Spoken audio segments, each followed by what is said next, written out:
आसनसोल रविंद्र भवन में मेगा कानूनी जागरूकता शिविर का आयोजन किया गया।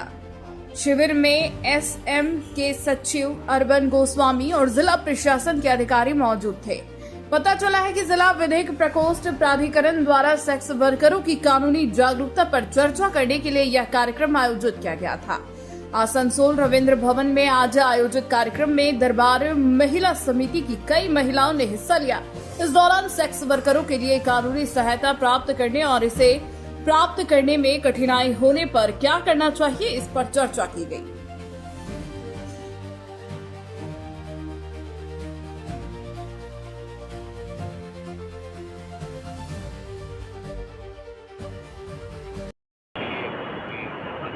দেখুন, শ্রমিক টার্মটা ভেগ, কিন্তু আমাদের এই আলোচনার মধ্যেই একটা জাজমেন্টের কথা বলা হয়েছে, যেখানে সুপ্রিম কোর্ট বলে দিয়েছেন যে এই কাজটা যারা অ্যাডাল্ট এবং যারা কনসেনসুয়ালি এই কাজটা করছেন, নিজের ইচ্ছে এই কাজটা করছেন, তারা কিন্তু কখনোই কোনোভাবে ক্রিমিনাল নন এবং তাদের অন্যান্য কর্মচারী বা শ্রমিকদের যা রাইট, তাদেরও কিন্তু সেই একই রাইট।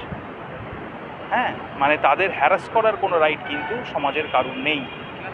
आने वाला समय में जो श्रमिकों का जो सरकारी सुविधा जो होता है ये पा पाएंगे না, সুবিধে যা আছে সেটা জানানো হবে আজকে, যেটা অনেকেই হয়তো জানেন, অনেক সুবিধা আছে যেটা এখনও জানেন না।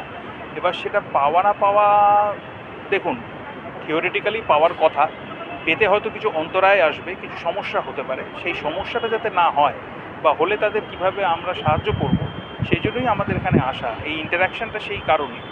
রাইটস মানুষের থাকে, অধিকার থাকে, মানুষ প্রথম সেই অধিকার সম্বন্ধে জানেন না, দ্বিতীয় জানার পরও সেই অধিকারটা কিভাবে তিনি বলবৎ করবেন সেইখানে তিনি আটকে যান। এই দুটো জায়গাতেই সাহায্য করার জন্য আমাদের আশা এবং এটার কারণেই আমাদের এক্সিস্টেন্স। আমরা আছি এই কারণে।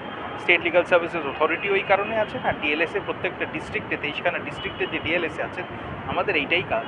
স্যার আপনার আমার Arnab Ghoshal, member secretary SLSA West Bengal.